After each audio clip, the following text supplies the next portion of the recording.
All right, in this video, let's talk about how to create a Google slide that can be used as a self-check for students, simply like a game where they answer a question, and if they get it correct, it takes them to the next slide, but if they get it wrong, it takes them back to the question so they can try again.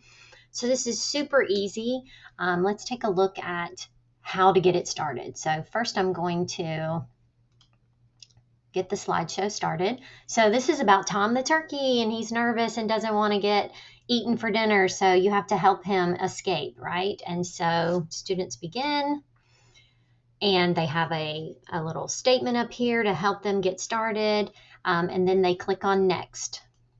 So this one's about time. The time is 11:30. Which hand is on the 6? And so they're looking at this, and if they get it correct, it takes them to the next slide. But if they get it wrong, let's take a look at wrong first. If they get it wrong, it says try again. So they click on try again. It takes them back and lets them try again. They say, oh, it's the minute hand. Then it takes them to the next slide. They do it again. They read the scenario. They click next. They look at the clock. The time is 4:45. Which hand is on the 4? So again, we're going to get it wrong. Oh, try again. Click on try again. It's the hour hand, and here it is. So this one is simple because they can simply come back and choose the other answer so that they can move forward. You can make it more difficult by giving them several answer choices, but my kids love to do these, so I try to create them whenever I get the chance. So here's the trick. Easy enough. You're just creating shapes and you're linking them. So for this first one, I typically like to give the presentation to my students already in present mode. So if you come up here to the URL, and you see where it says edit, you just backspace over edit and you turn that into present and hit enter.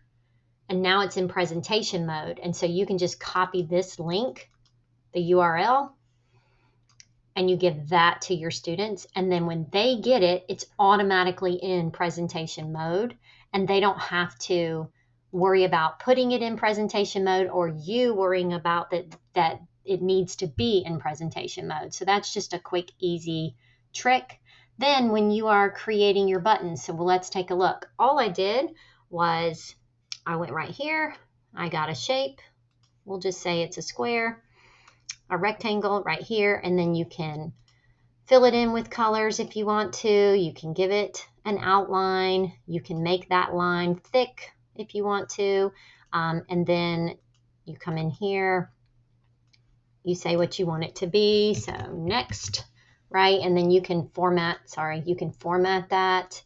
You can bold it. You can center it. You can make it bigger. You can change the font, whatever you want that to be. All right, so you've got your button the way you want it. Then you right click on it, you go to link, and you figure out which slide it's going to. Is it going to the next slide? You have to be careful with next and first, because if you make any changes to your presentation and you've simply said next slide, it'll go to the next slide, and you may have inserted a slide or taken a slide out, and that can really mess you up. So you want to make sure that it's going directly to the slide that you want to go to. So for this one, I'm going to say slide 3. Then I'm going to click on slide 3, and now it's linked to slide 3.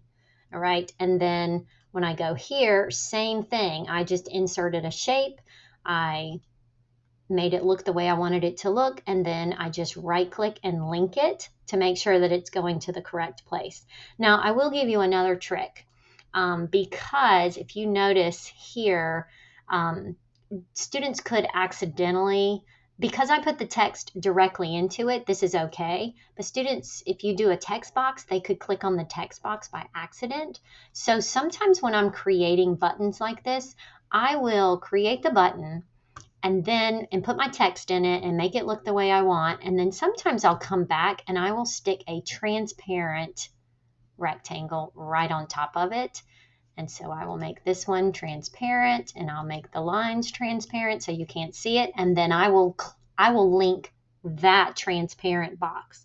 That way, sometimes, like I said, when you've got text, It can be tricky where the link actually linked it and where they click it, but this way the whole entire box is linked and it's like a button. It literally is like a button. So if you click on it, then it is linked and it will take them directly where you want them to go.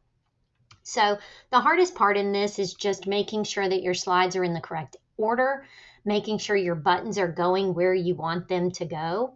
I've done some other ones where I didn't just put try again. I put like memes, or I put some, balloons if they got it right and gave them a big yay, so you can decorate it however you want. So just making sure that you have your buttons linked where you want your buttons to be linked. And then at the very end, what I always do is I put a start over. And so I link a start over button so they can go back and play again. And this is a big hit with my kids. They love it. Again, it is time consuming, but super easy to create. So hopefully you will create some on your own.